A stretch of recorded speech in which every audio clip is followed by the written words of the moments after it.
is going on, everyone? My name is Jared, and welcome to the best seat of the track. This weekend, NASCAR takes on the Triangle Pocono Raceway. And to recap the NASCAR Xfinity Series action and preview the NASCAR Cup Series race is none other than our Phil Allaway, returning guest. Last time was on the show was at Gateway. Phil, the NASCAR Xfinity race had a pretty wild flip with Jeb Burton. He was stuck between Ricky Stenhouse Jr. and the pit wall. What was your reaction on that wreck? Because that was a scary wreck. Oh yes, absolutely. It was quite frightening. That's an area of the track where you really don't see a lot of trouble at Pocono. I mean, I can only recall maybe 3 or 4 notable crashes at that point of the track the whole time I've been a NASCAR fan, and that stretches back over 30 years. Probably the biggest one I can recall is in 1991 when Ernie Irvan and Hut Strickland got together and triggered like an 11-car wreck.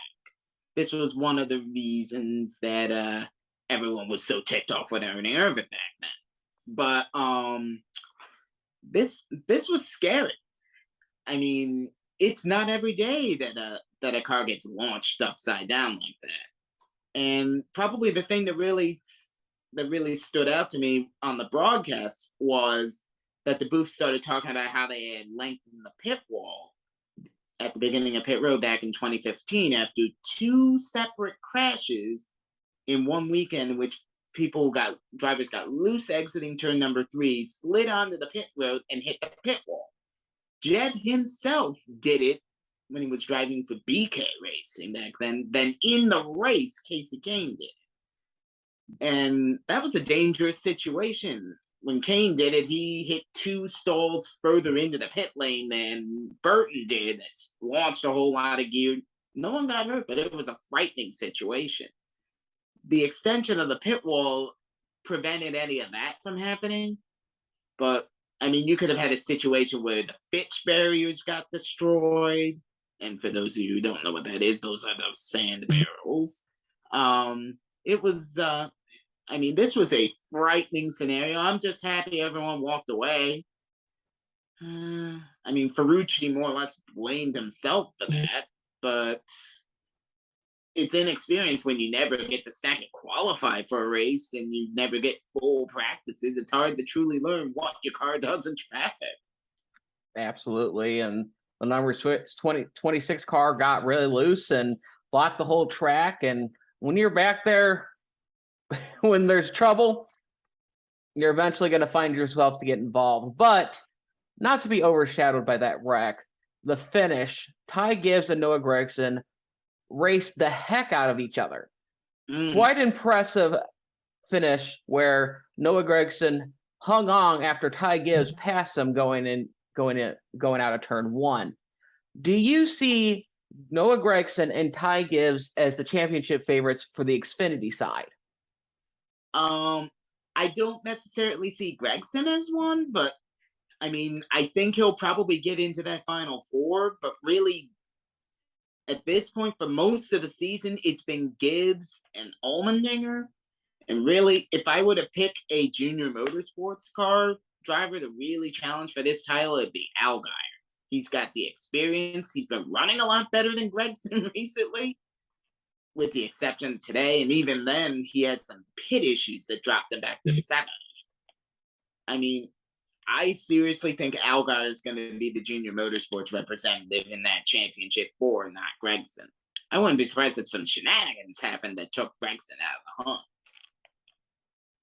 That's going to be the big thing right there if the junior motorsports cars can keep their shenanigans in check. Whether it's Allgaier at Pocono, where he had a pit road issue, kind of took him out for contention for the win, or Noah Gragson's well-documented issues that he's had on the track.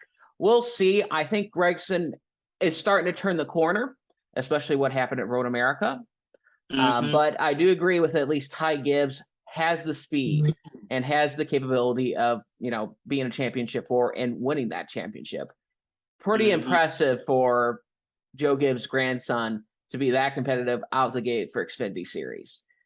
It is impressive, but I'm not shocked seeing what he's done in ARCA and ARCA Menards East before he got to this series. Nothing shocks me about Ty Gibbs. Absolutely. Phil, I'm going to change some gears to the NASCAR Cup Series. This weekend, Kurt Busch in the previous week kind of dropped a little bit of a hint that he's going to retire after the 2023 season. Pretty interesting note that he dropped that right after the announcement that Tyler Reddick was going to go to 23XI in 2024. Mm-hmm. Do you think he follows through, or is he more like Kyle Busch when he said he was going to retire from the Xfinity Series when he got 100 wins? He's technically retired from there, hasn't raced since he's got his 100 wins. Mm-hmm. Well, by the time the end of next season comes around, Kurt Busch will have run 23 full seasons in Cup. In all seriousness, he's getting pretty high on the all-time starts list. And aside from he had to miss a couple races at the beginning a few years ago when the whole mess surrounding the domestic violence accusation from Patricia Driscoll. He's basic in the shenanigans that occurred in 2012. He's missed very few races in his career. I mean, I don't have the exact numbers on me right now, but saying that they've run 36 races every year in his career to this point. Let's see, that's 720 for 20 years. And this is season 22. I mean, we're over 750 starts. I mean, I'll get the number for you right now. I'll get you the number right now for you, Phil. I'm going to give you a quick question, though. Do you think Kurt Busch is going to be a Hall of Famer? In all honesty, he's got a Cup title. He's got a bunch of wins. I think he will. Based on what we've seen with voters, with the lucky chaps that are on the voting committee for the NASCAR Hall of Fame, I think he'll get in. Probably in, if not first year of eligibility, number 2.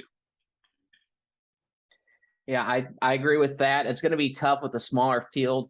Kurt Busch is making start number 777 tomorrow at Pocono. So he's had a pretty long career, definitely creeping up on the all-time start list. It's probably going to be up around the top 10. Yes. So a lot of longevity for Kurt Busch. He's been in the sport a lot. Had a hard qualifying crash, so he'll be going to a backup car. But let's get into our picks. Last weekend, our review with Loudon, we had Amy Henderson on the show. I picked Kurt Busch. Amy picked William Byron, who ran the Xfinity race. Kurt Busch blasted through the field, and within the last lap, Kurt Busch passed William Byron for me to get a point. Phil, who is going to treat themselves to a win at the Tricky Triangle? I mean, I looked everything over, and I went with Denny Hamlin. Then he won the pole. I'm not shocked that he did. This is the man who's got 6 victories at Pocono. He swept the races there as a rookie way back in 2006, and he's always been a tough out there. Now, the next gen car might create a different race from what we're used to. I mean, we're going to have more power at our disposal this year because for the past few years, it's been a 550 track, and now we got 670, which is still leaves me wanting at times, but we've got more power. This could affect fuel mileage. There's shifting, but there was shifting before. So it's going to be an interesting race. I'm looking forward to it. And given the schedule at Watkins Glen, that race isn't going to start until after everything's done at Watkins Glen tomorrow. So I'll be able to watch a good amount of it and then rewatch everything on Monday. And you'll still have a full critique ready to go for Tuesday for your pleasure. Hey, that's a plug-in for that. Like I said, Phil Allaway every week critiques the TV networks. Make sure to watch that. I'm going to recap it quickly. I said on the podcast, look out for the Toyotas. Toyotas, again, were strong in qualifying and in practice. I'm going to go with the one that was on the outside pole. Seems like every time I pick him, he always gets into trouble somehow. But I'm going to pick with Kyle Busch. Toyota, again, dominant here at Pocono, performed really well here in the past few years. I'm going to stick it within that Toyota camp, and I'm going to go with Kyle Busch. Phil, it was great to have you on the show. And from everyone here at Frontstretch.com, make sure to subscribe and have a great race weekend. Jared Haas with Frontstretch.com. Make sure to hit that subscribe button. Also, check one of those 2 videos out that we have right beside you. Visit Frontstretch.com for more great content.